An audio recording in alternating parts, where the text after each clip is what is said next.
Hi, my name's David Holt from Metcash, and today what we're going to do is go through and have a look at some of these e-log sheets that are on the Refss system. You should have your tablet with you by now, and if you're referring to this, we're going to be doing a goods inwards check.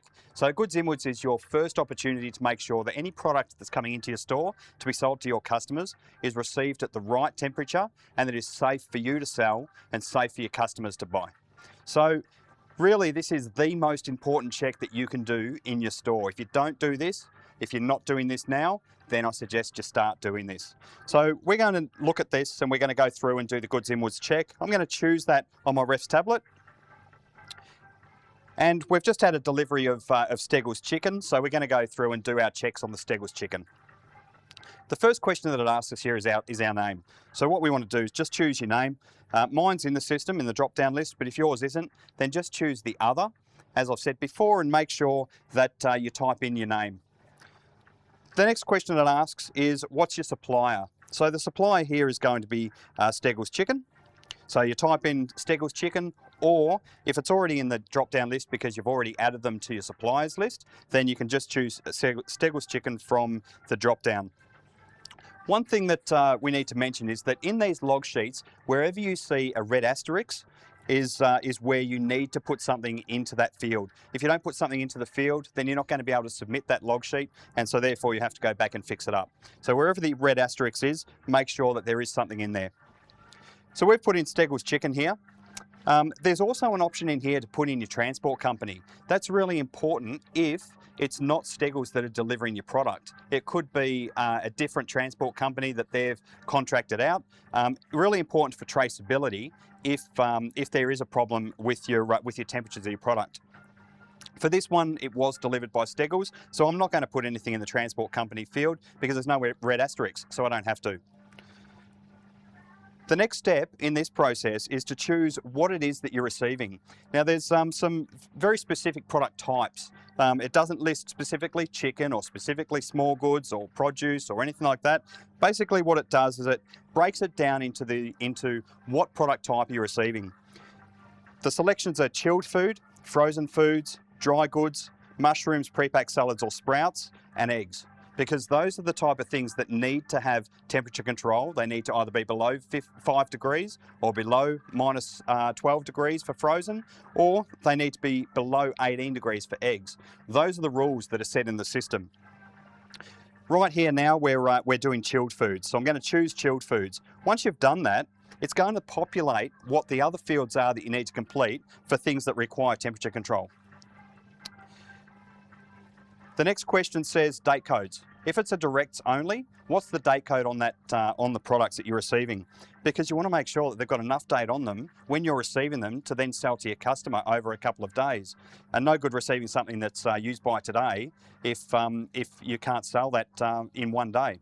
So the date codes, although it's not a necessary field because it doesn't have the red asterisk, what we are going to do is we are going to put in the date codes because this is a direct product. So I'm just going to check on the side of the box here, and the best before date is the 15th of October.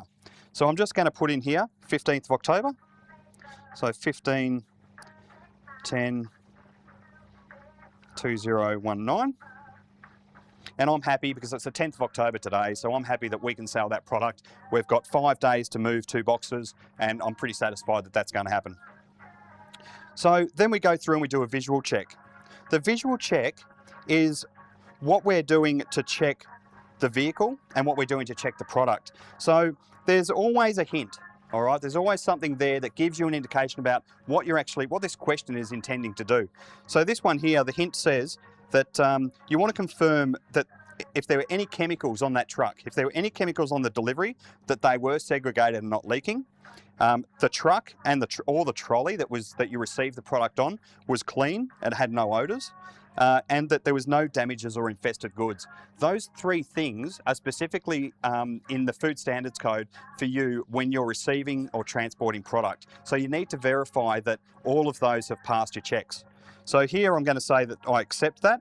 If I said reject, then it means that basically one of those 3 things was not right, and therefore I shouldn't be receiving the product. Be really careful because, as I said earlier, these products, it's the first check of product coming into your store.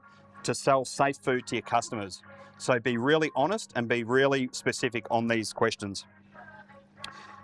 Then, because it's only chilled product that we're receiving, we're going to then go do our temperature checks. So because it's chicken, we know that any product that comes in chilled needs to be below 5 degrees. So if this is above 5 degrees, we're going to have a problem. So I'm going to check it now with my gun, and the gun that you use or the probe that you use needs to be calibrated.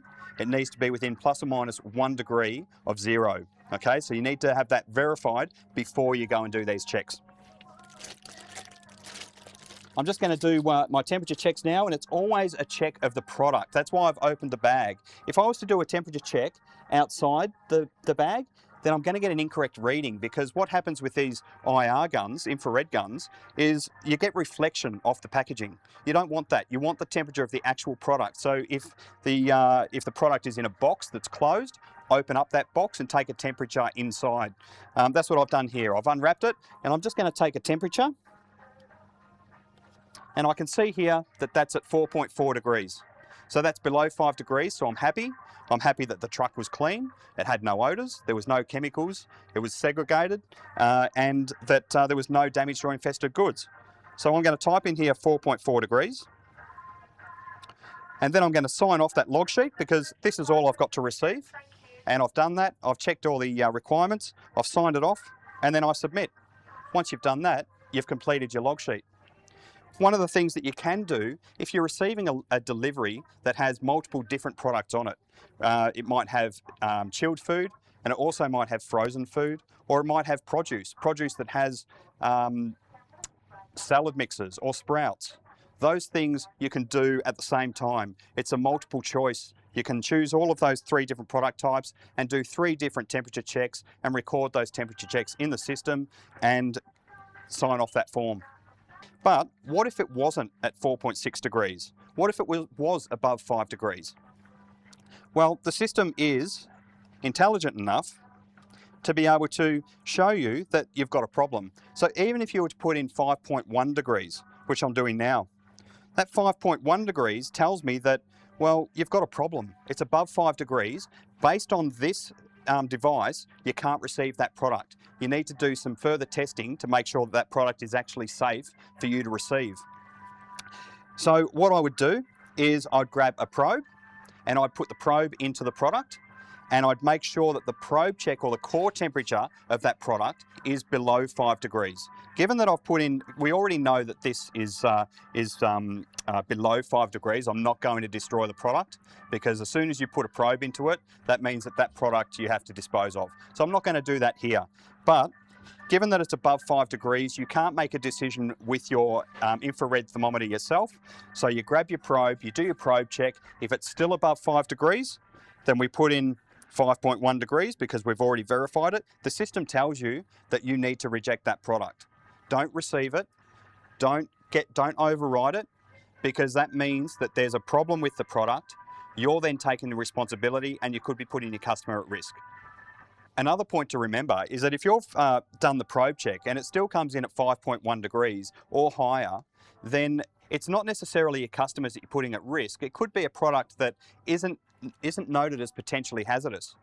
It could be a best before date product. But what you're doing if you're receiving that product is you're saying that I'm happy and I don't think there's any problem. The issue that you might find is that the shelf life isn't going to reach its potential. Something that has a shelf life on there from the supplier means that it needs to be kept below 5 degrees to meet that shelf life, and the quality might be an issue.